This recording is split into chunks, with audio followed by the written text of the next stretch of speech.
what they believe to be a muzzle sticking through a fence line on the exterior portion of the golf course. They confronted the individual and shots were fired. Of course, we're also seeing this picture as it is going to be out there quite a bit of what they say are an AK-style rifle with a scope, 2 backpacks, a GoPro as well. So this is the image that they were showing at this press conference of this assassination attempt. They did pursue the individual.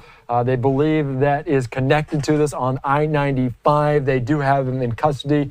They said there was no statement yet from the suspect. All right, let's continue here on Live Now from Fox. Bring into the conversation national security expert Hal Kemper. Hal, thank you so much for joining us here on Live Now from Fox. I know you were just listening into that press conference. They gave some details about the suspect, what the suspect had, the pursuit, and also the threat level. They called it high. What do we make of it? What are the main focal points you saw from that press conference?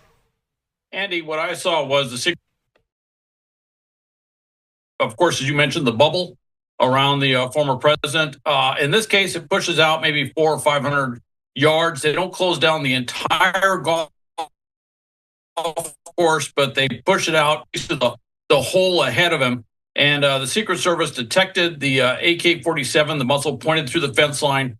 What we do know is that the Secret Service took the shooter under fire. What's not clear is if the shooter ever actually fired. It's possible. They said there's going to be more information on that, and I'm sure they have to do some ballistics, look at the weapon to find out if it was fired. But they did take him under fire. He immediately egressed out of the area, got out of there, jumped into his pickup truck, is what it looks like, and his Nissan pickup truck. And it was very fortuitous that there was a witness there that had the presence of mind to take a picture. So you had a picture of the truck, and they had the license plate. And he took off, but because that area around West Palm Beach has what's called ALPERS, the automated license plate reading system. And this is very common around many urban areas, that they have this primarily for auto theft, but they also deal with other types of crimes.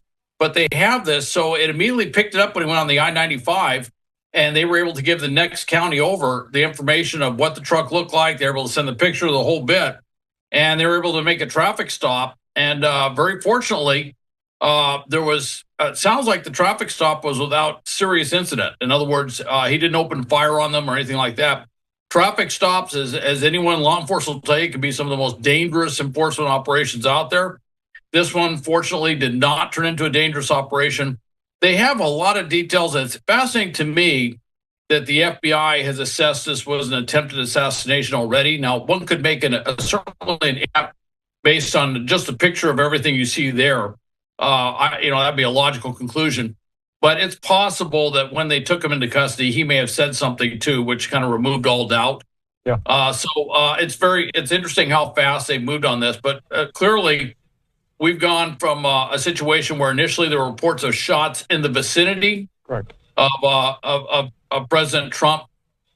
Honestly, shots being fired in southern Florida, not an exceptional sort of thing. That happens, all right. So you can't say that was an assassination attempt.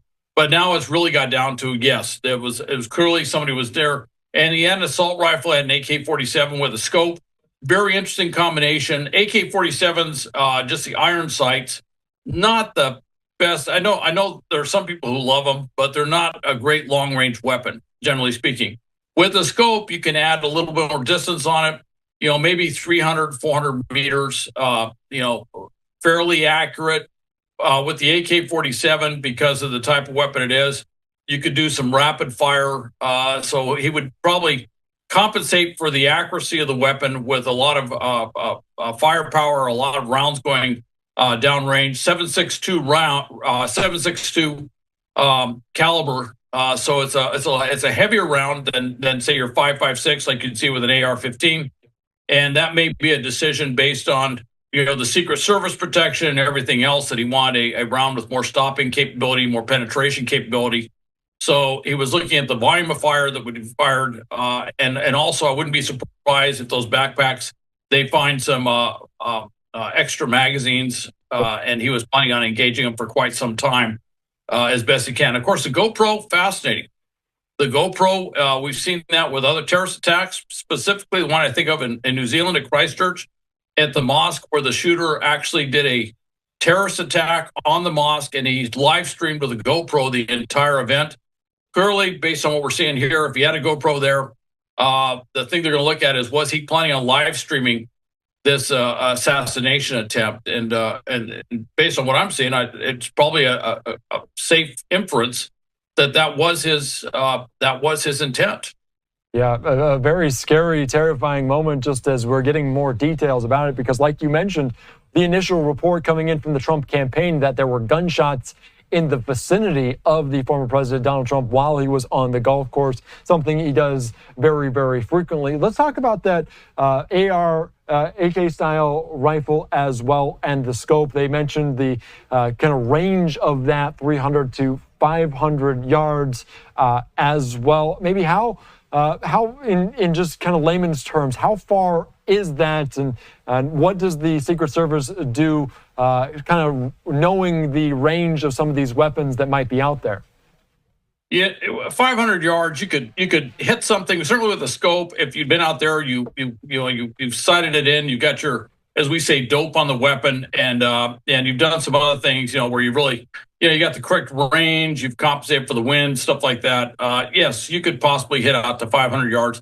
I don't know that you'd hit a bullseye out of 500 yards or something like that, but you could put rounds in the definitely in the vicinity of the president and everyone around him. And the thing with the AK-47 though, and we don't know if this one was more likely than not semi-automatic, not fully automatic, although that's very possible. If it was fully automatic though, you're not going to get a long-range shot. Fully automatic, it's just too tough to control the weapon. Semi-automatic though, he could put a significant volume of fire into the area of where the president would be. And that may have been his goal. And of course, with the AK-47, as I mentioned earlier, that's a little bit bigger round. That's a 7.62 millimeter round. That's bigger than what you see with the AR-15, which is normally a 5.56 millimeter round. There's a little bit different philosophy in terms of the U.S. versus the this was essentially a Russian weapon. Initially, I don't know where this one was made, but it originally came from Russia. The thought was that they wanted a heavier round with more stopping power. That's also a consideration, though, when you're looking at a president who's surrounded by Secret Service agents wearing body armor, and that may have been what he was thinking, which is he wanted a heavier round, more. That he was going to compensate for the fact that you got a relatively less accurate weapon than some other weapons out there, but you have a heavier round. That may have been his thinking on that. Of course, I will tell you too, there's a number of folks out there, certainly in violent extremists, that they love AK-47s, and I always find that rather interesting. I always find it fascinating when someone is anti-government and they're anti and they decry communism at every other turn, and then they say and they love the AK-47. I go, well, if you ever looked at where the weapon actually came from, but you will hear that kind of.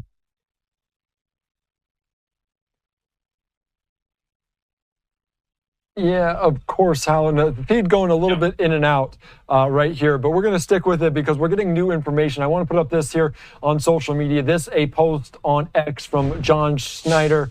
He is a Florida state rep. He's the son of the Martin County sheriff, saying the suspect in custody related to the Trump shooting incident is a white male in his mid-60s. So we're getting these new incidents, and it's an interesting contrast to what we learned with Thomas Matthew Crooks, kind of the opposite end, a younger individual. What do we make of this new detail, and what are they kind of asking him during some of these interviews? Because you imagine they're trying to learn a little bit about him, about a possible motive, potentially anyone around him that might have known about this. What do we make of this latest detail, Hal? One thing that jumps out at that, interesting, white male. Okay, I don't want to, speculation at this point what his motivations are. But one of course, one of the things would be, is it an ISIS-inspired thing? Is it something maybe tied to the Iranian plots? a white male in his mid-60s would be a less likely suspect. I wouldn't rule it out, but it'd be a less likely suspect with those particular motivations. So it's going to be kind of interesting to figure out what exactly is this person's motivation.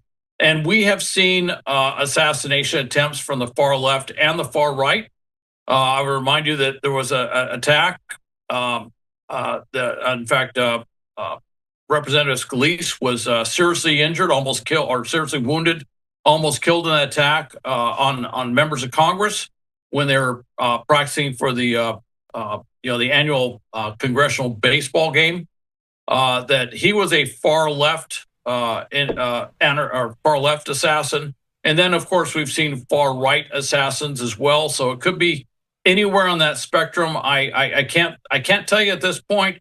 It would seem less likely, though, not impossible, but less likely that this person is tied to an Iranian plot. And of course, I say that because that is as an active plot to try and assassinate senior members of the Trump administration, and certainly they would probably, by inference, want to take out President Trump himself if they could.